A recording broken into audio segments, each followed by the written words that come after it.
In this video, we're going to talk about something that matters a lot as we get older: how to walk safely and confidently. For many people over 60, one unexpected fall can change everything. It's not just about a bruise, it can mean weeks of recovery or even losing a bit of independence. But the good news is, a lot of falls can actually be prevented by making small changes in the way you walk.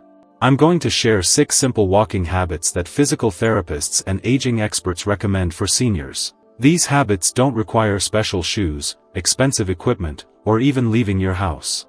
They're small adjustments that you can start practicing right away, wherever you are. Before we get started, I'd love to know, where are you watching from today? Drop your city or state in the comments below, and if you have any tips of your own for staying steady on your feet, share those too. You never know who else might benefit from your advice. Point 1. Head position awareness. Let's start with something most people don't think twice about: where your head is when you walk.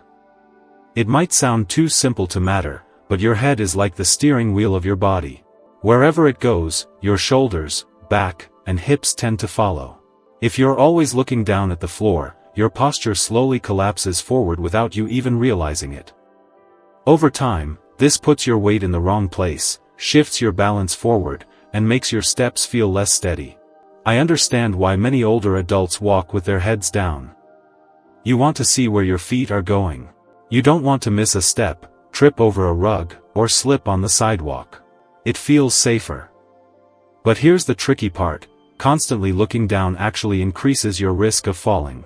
Your shoulders round, your back curves, and your body leans forward. That posture pulls your center of gravity ahead of you, making it easier to stumble. And when your eyes are glued to the floor, you miss what's coming 10 or 15 feet ahead. That's how a small crack in the sidewalk or a low step can suddenly catch you off guard. So what's the better way? Physical therapists often suggest something called the 20-80 rule. That means 80% of the time, your head and eyes should be looking straight ahead, and only 20% of the time should you glance down with your eyes. Not with your whole head, just your eyes. This way, you stay aware of where you're stepping without sacrificing your posture. Try to keep your gaze 10 to 15 feet in front of you, whether you're walking across your living room, down your driveway, or through the grocery store aisle. It may feel uncomfortable at first because looking down has become a habit. But with a little practice, you'll notice that walking with your head up keeps your body straighter, your steps more balanced, and your confidence higher. Point 2. Arm swing rhythm. Now let's talk about something you may not have thought about in years: your arms. Most of us think walking is all about the legs, but the truth is, your arms play a big role in keeping you balanced. They act like natural stabilizers. Every time your right leg moves forward, your left arm should swing forward too, and the same goes for the other side. It's a built-in rhythm your body learned when you first started walking as a child, and for decades, it's been helping you stay steady without you even noticing. But as we age, that natural arm swing often fades. Sometimes arthritis or stiffness in the shoulders makes it harder to move freely. Other times, habits get in the way, like always carrying a bag, leaning on a cane, or even keeping your hands stuffed in your pockets. And for many older adults, fear plays a big role. When you're nervous about falling, your body instinctively tenses up. Your arms stop moving naturally because you're bracing yourself, almost as if you're preparing for something bad to happen. Unfortunately, that stiffness actually makes it harder to balance. It removes one of your body's built-in tools for stability. The good news is, bringing back your arm swing doesn't take much effort, it just takes awareness. As you walk, let your elbows bend softly, not locked or stiff.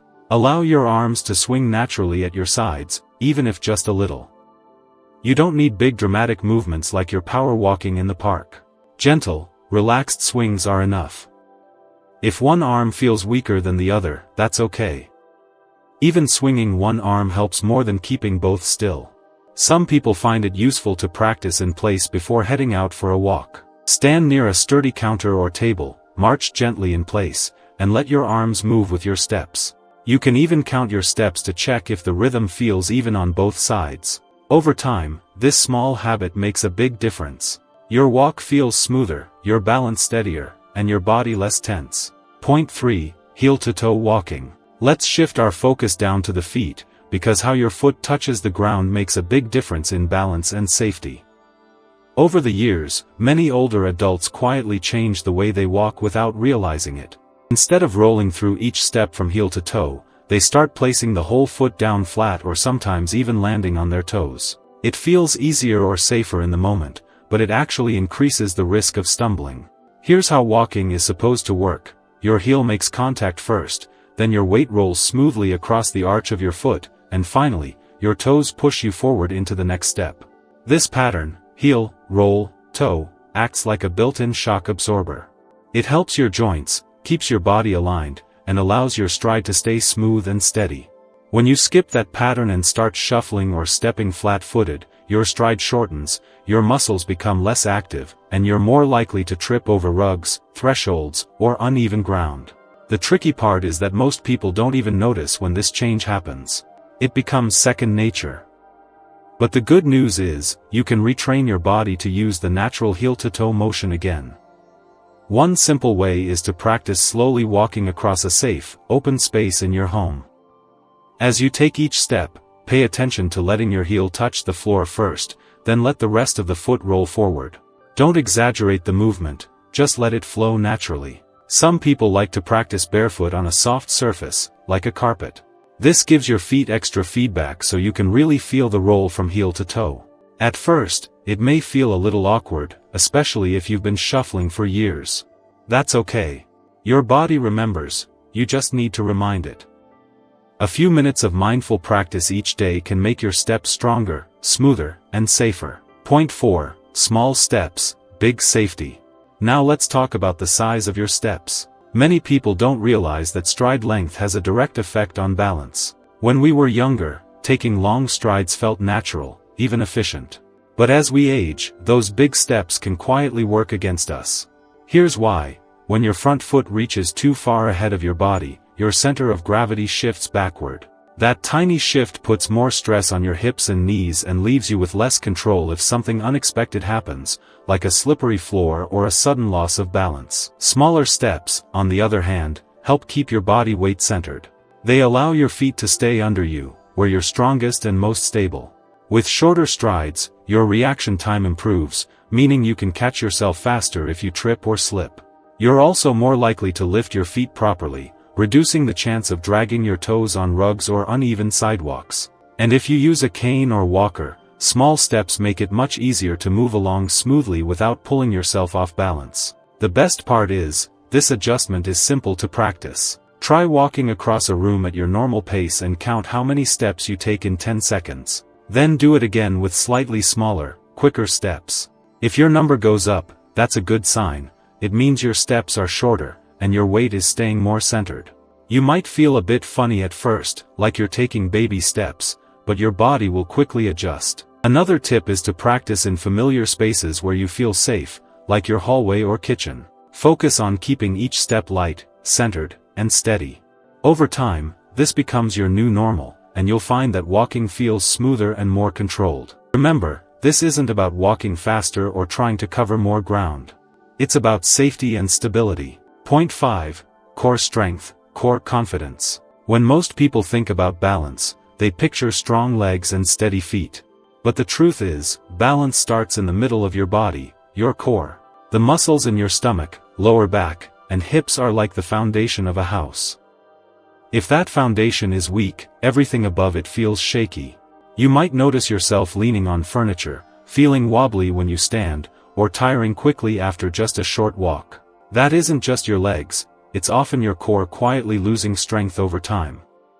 The encouraging part is that you don't need a gym membership or heavy equipment to build a stronger core. In fact, small, simple movements done consistently can make a huge difference. Let me give you an example. Mary, an 82-year-old grandmother, started falling more often around her house.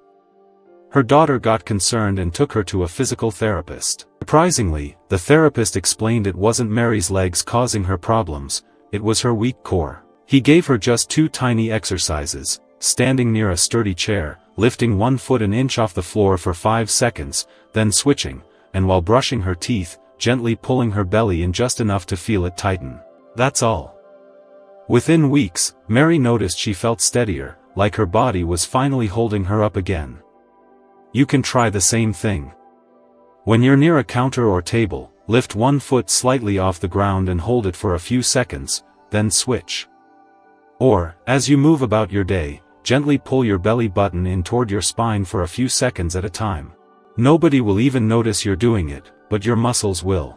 These little efforts build invisible strength that shows up in your posture, in how steady your steps feel, and in how confident you are moving through your home.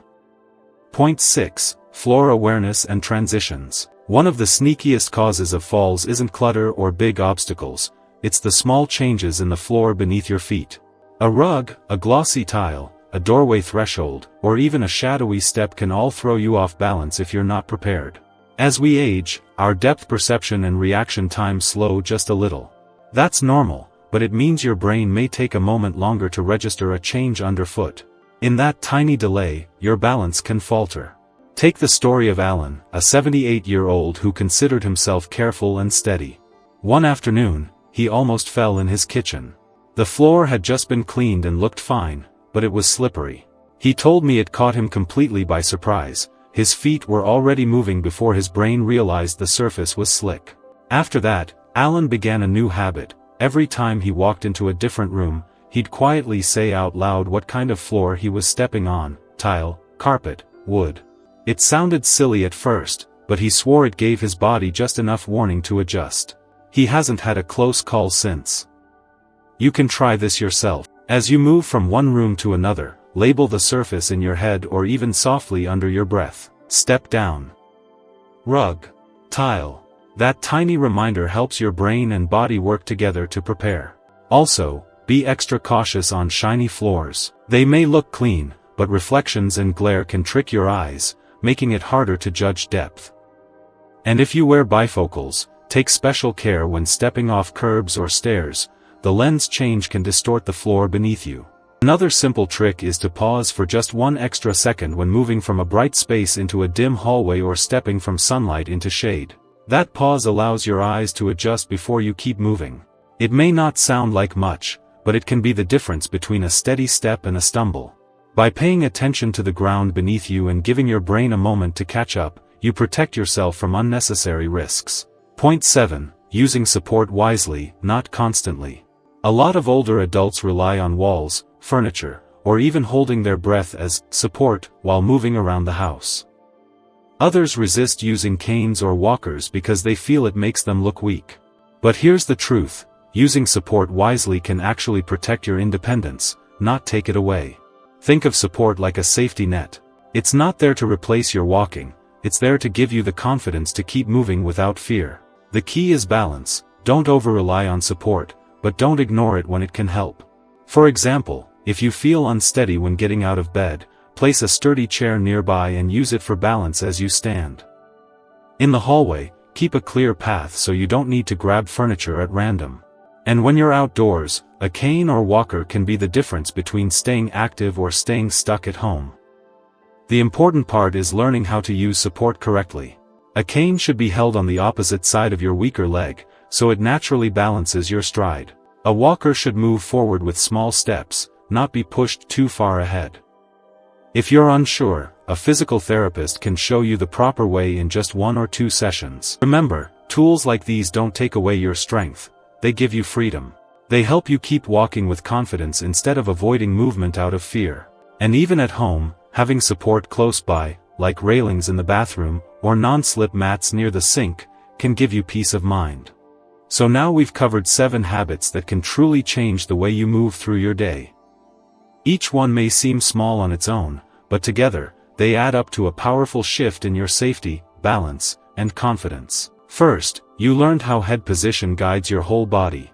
Then, the role of arm swing as a natural stabilizer. We looked at the importance of heel-to-toe walking, and how smaller steps keep you more in control. You discovered how core strength is the hidden key to steadiness, and how floor awareness keeps you alert to changes underfoot. Finally, we talked about using support wisely, not as a weakness, but as a smart tool that helps you stay independent. What these 7 habits have in common is this: they don't require you to spend money, they don't demand hours of training, and they don't ask you to become someone different. They're simple adjustments you can start practicing today, right where you are. And every time you choose to lift your head, swing your arms, or take a mindful step, you're sending yourself a powerful message: I am still in control of my movement, and I am not done walking forward. Now I'd love to hear from you. Which of these 7 habits surprised you the most? Which one do you plan to try this week? Share your thoughts in the comments below. Your words might give someone else the courage they need. And if you found this helpful, don't forget to subscribe, and pass it on to a friend or family member. You never know who might need a reminder that safer, steadier walking is possible. Thank you for spending this time with me. Remember, your best steps aren't behind you. With awareness, practice, and a little wisdom, they're still right in front of you.